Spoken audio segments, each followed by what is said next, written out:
Pathanamthitta Konni കല്ലേലിയിൽ school പരിസരത്ത് കാട്ടാന ഇറങ്ങി. GJMUP സ്കൂളിൽ പരിസരത്ത് നിലയുറപ്പിച്ച കാട്ടാന സമീപത്തെ മതിൽ തകർത്തു. പ്രദേശത്ത് നാളുകളായി കാട്ടാന ശല്യം രൂക്ഷമാണ്. 1 മുതൽ 7 വരെ ക്ലാസുകളുള്ള GJMUP സ്കൂൾ പരിസരത്തേക്ക് ഇന്ന് രാവിലെ 7 മണിയോടെയാണ് കാട്ടാന എത്തിയത്. സമീപത്തെ മതിൽ തകർത്ത് ആന പ്രദേശത്ത് ഭീതി സൃഷ്ടിച്ച് നിലയുറപ്പിച്ചു. 1 മുതൽ 7 വരെയുള്ള കുട്ടികൾ, അതായത് 10-12 വയസ്സ് വരെയുള്ള കുട്ടികളാണ് ഇവിടെ പഠിക്കുന്നത്. ഞങ്ങളെല്ലാം വളരെയധികം ഭീതിയിലാണ്. ഇങ്ങനെ പോയാൽ ഞങ്ങൾ എങ്ങനെ ഇവിടെ സ്വൈര്യമായി ഈ കുട്ടികളെ പഠിപ്പിക്കുമെന്നുള്ളത് അറിയുകയില്ല. അതിനാൽ അധികാരികൾ അതിനുള്ള നടപടികൾ സ്വീകരിക്കണമെന്നാണ് ഞങ്ങൾക്ക് പറയാനുള്ളത്. പകലെന്നോ രാത്രിയെന്നോ വ്യത്യാസമില്ലാതെ കാട്ടാന ശല്യം പ്രദേശത്ത് രൂക്ഷമാണ്. വീട്ടുമുറ്റത്ത് വരെ ആനകൾ നിലയുറപ്പിക്കുന്നു. വ്യാപക കൃഷിനാശവും വരുത്തുന്നുണ്ട്.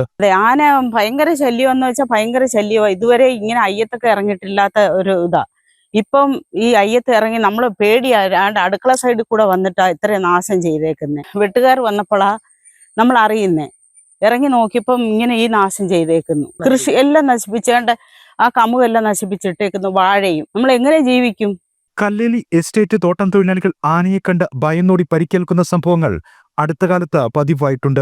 പ്രശ്നത്തിന് പരിഹാരം ആവശ്യപ്പെട്ട് നാട്ടുകാർ നിരവധി തവണ അധികൃതർക്ക് പരാതികൾ നൽകിയെങ്കിലും നടപടി ഒന്നും ഉണ്ടായിട്ടില്ല. ഭയന്ന് വിറച്ച് കുട്ടികൾ വെളിയിൽ നിൽക്കേണ്ട ഒരു അവസ്ഥയാണ് വന്നത്. ജനങ്ങൾ ഒന്നടങ്കം സംഘടിച്ച് നിൽക്കുകയാണ്.